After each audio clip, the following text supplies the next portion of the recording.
Hello, this is Gray Hughes. I'm doing an update on the Hart case regarding some toxicology, all right? So let's take a look at an article that's on Oregon Live, okay? Now, a person named Robin Owens made a comment on one of my Hart videos and said, hey, and mentioned benadryl and some other things.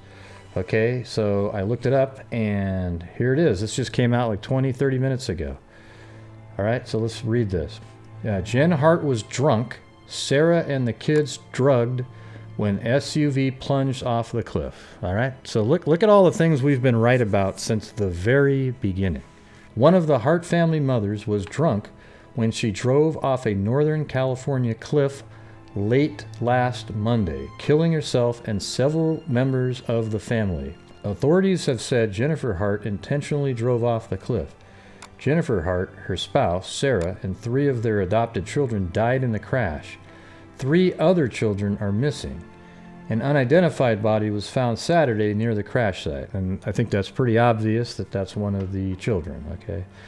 A California Highway Patrol captain told the Associated Press that toxicology tests found Jennifer Hart had an alcohol level of 0.102, so that's not too far above the legal limit. An agency spokesman reached Friday afternoon by the Oregonian, Oregon Live, couldn't confirm the Associated Press account.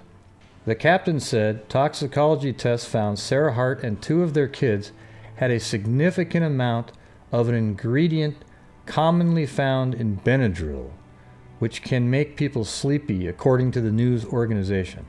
Lieutenant Shannon Barney, a Mendocino County Sheriff's Office spokesman, said Friday that the toxicology report for some Hart family children have yet to be completed. He said authorities can't rely on dental records to identify the body that was recovered last weekend because authorities haven't been able to find a dentist who treated the children. You see, there you have it. Another instance, like, who knows if the kids ever went to a dentist, right? I mean, these parents were so into, like, not buying food or anything like that, just saving money for themselves to buy things, homes or whatever. They probably didn't even have dental insurance. He said it will take a couple of weeks to get DNA results back from a lab and positively identify the body. I mean, why can't they just visually tell who that is, I guess, is the question. There's only 2 possible girls that it could be. And Hannah had no 2 front teeth, right? So if the other child has front teeth, you would know that was her. So, I mean, I don't know. I think they know who this is. They don't need to wait all this time to get the information, okay? It's pretty obvious. Hannah didn't have 2 front teeth. And Sierra had teeth, okay? So just look at it. Seems like that would be pretty obvious. I don't know why that's so confusing. All right, so let's now see if we can find that Associated Press article. So here is the AP article. They are really revered for their news, so this is going to be an accurate story here. Okay, a woman who drove off a Northern California cliff last month in an SUV carrying her wife and children was drunk, authorities said Friday. Toxicology tests found Jennifer Hart had an alcohol level of 0.102, said California Patrol Captain Bruce Carpenter. California drivers are considered drunk with a level of 0.08, so she was above the legal limit. So it wasn't like she was wasted or anything, but she was above the legal limit. Toxicology tests also found that her wife, Sarah Hart, and 2 of their children had significant amount of an ingredient commonly found in the allergy drug benadryl, which can make people sleepy. All right, so that's what the AP is reporting. So you kind of wonder if Jen took this whole matter under her own control and actually drugged Sarah and the kids, and then she drank and then just sat there, got up the courage, and then drove off the cliff.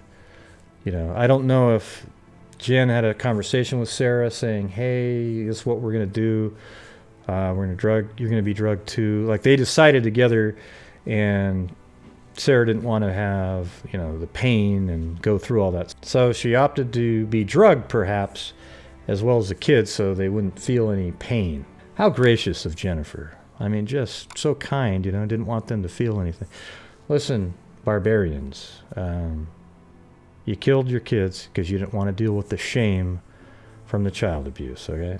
But this does sort of make you wonder again, you know, was Sarah also kind of being abused?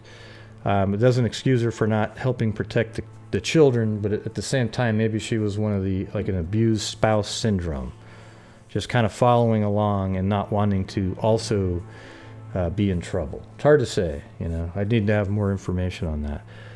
But it sounds like in this case, Jennifer was drunk, and everybody else had a lot of benadryl in their system that would make them sleepy. So that's the update for you guys. Pretty crazy, isn't it? I mean, here we go. This is exactly what we were saying. Maybe they drugged the children. All right? And again, they were not wearing seatbelts. Not one person.